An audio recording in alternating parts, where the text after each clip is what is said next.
With about 70% of the planet and about 60% of our body being made up of the substance we call water, of course there's going to be a unit in this series that's dedicated to just that, the aqueous solutions that make up life as we know it.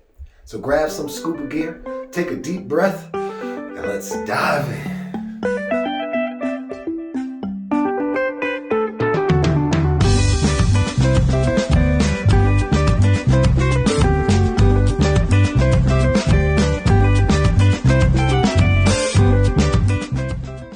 Now with all this aqua on our globe, just look at all that right there. It is very important to understand the other substances that are mixed with that water and exactly how they get in there. Most of the water that makes up our planet and body is not just pure H2O, but rather is a homogeneous mixture of different substances mixed together, which is otherwise known as a solution. And even though people may initially think of a chemical solution as a substance that is a liquid, like contact lens solution, not all solutions are liquid-based. Because if you think about it, not all homogeneous mixtures are liquid-based. So in that case, you might be able to see how there's solutions all around us. But the biggest example of a solution that some of us have the luxury of seeing and enjoying a lot more often than others is the water that makes up our ocean, which for the most part is just a homogeneous mixture of water and salt. All solutions are made up of two major components: the substance that is being dissolved, called the solute, and the substance that is doing the dissolving, called the substance. So in our example of salt water, salt is the solute and water is the solvent. Each solution usually consists of the solvent in greater amounts than the solute. Just like our aqueous solution that makes up our ocean, it's over 96% water and 3% salts. A solution in which water is the solvent is called an aqueous solution.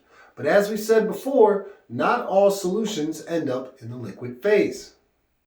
For example, that air that you just took a breath of is also a solution because it contains multiple gas substances such as nitrogen and oxygen dissolved into each other, forming one homogeneous mixture that gives us life. So this means that the solution will always take the phase of the substance that is doing the dissolving, the solvent. Just like we see when solid salt is dissolved in liquid water and we end up with a solution of liquid salt water. So if a solution is just a homogeneous mixture of a solute dissolved in a solvent, our investigation must begin with determining how and when a substance will dissolve. By examining the components and conditions of a possible solution, we can determine if a substance will dissolve in a solvent, meaning it is soluble, or if it is insoluble, meaning it cannot dissolve in a specific solvent. The first of three factors that determines if a substance is soluble or insoluble is the nature of the solute and solvent, and this is based on the polarities of the two components. A nice little saying you can use to remember this concept is like dissolves like. This means that a solute will only dissolve in a solvent that is similar in polarity, that being polar or nonpolar. So the polar or ionic compound that has a dipole moment, like the ionic molecule of NaCl, salt, will only dissolve in a polar solvent, like the polar molecule H2O, water. Another example of this situation is when you need to remove that stubborn non-polar nail polish from your nails, and can only do so using a non-polar solvent like acetone, not the polar solvent of H2O, water. In addition to the nature of the solute and solvent, it can be determined if an ionic compound will be soluble or insoluble in water simply by looking at the types of ions that make up that compound. For example, this table provides a set of guidelines that ionic compounds follow in aqueous solutions and shows how compounds that include the specific ions listed on the left side of the table, minus the exceptions, are soluble in water, while the compounds containing the listed ions on the right side of the table, minus the exceptions, will be insoluble in water. The second factor that determines whether a substance will dissolve or not in a solvent is temperature. And because of the change in kinetic energy of the substances associated with the change in temperature, Temperature has opposite effects on solutes that are either solid or gas. As the temperature increases, the amount of solid solute that can be dissolved increases as well. But the amount of gas solute that can be dissolved decreases due to the increased kinetic energy that the gas molecules have, which allows them to escape the solvent and not be dissolved. The final factor, the pressure of the solution, only has an effect on the amount of gas solute that will dissolve in a solution, and it has no effect at all on the amount of solid or liquid solute that will dissolve in a solution. As the pressure of a solution increases, like when you put a cover on an open bottle or a beaker, the amount of gas solute that dissolves in that solution increases as well. Because if you think about it, those gas molecules have nowhere else to go. Now that we know how and when a substance will dissolve, as chemists, you know we got to measure something. And the first measurement to take a look at of a solution is called solubility, which is the amount of solute that will dissolve in a specific amount of solvent at a certain temperature. Tables like this one provide us with the solubility curves of substances that show us how much of a solute will dissolve in a specific amount of solvent at a given temperature. By looking at a single curve on this table and where the intersection occurs between the temperature of the solution and how much solute is dissolved in the solution, we can even determine what type of solution will be present.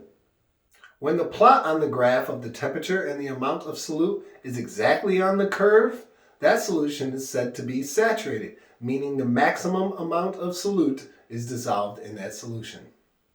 When the plot on the graph is below the curve, that solution is considered unsaturated, meaning more solute can be dissolved in it. And when the plot is above the curve, that solution is considered supersaturated, meaning more solute than normal is dissolved in that solution. And this situation usually occurs with an increase in temperature or pressure of that solution. Another critical measurement associated with solutions is the concentration of that solution, which is the ratio of the amount of solute per amount of solvent. And just like that nice cold pitcher of Kool-Aid, the more sugar that's dissolved in it, the more concentrated it becomes and the better it tastes. Compared to a concentrated solution, solutions can also be diluted, meaning there's relatively low amounts of solute dissolved in it. And we can express the concentration of a solution in several different ways.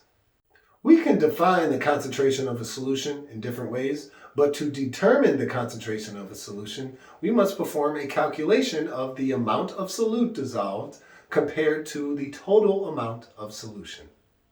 The percent by mass, percent by volume, parts per million, and the one chemists love the most, molarity, are all different ways of calculating the concentration of a solution, and each one is accompanied by a simple formula that is used to obtain this measurement. Finally, one of the most useful calculations that can be made using the concentration of a solution is to determine how to dilute a solution that is concentrated. And this can be done by considering the concentration and volume of the solution before and after the dilution and setting the product of those two equal to each other, just like you see here in this dilution formula. All right, y'all. Now that you got your feet wet with some chemical knowledge on solutions, jot down these chemical equations real quick and take a couple practice laps in this pool of practice problems.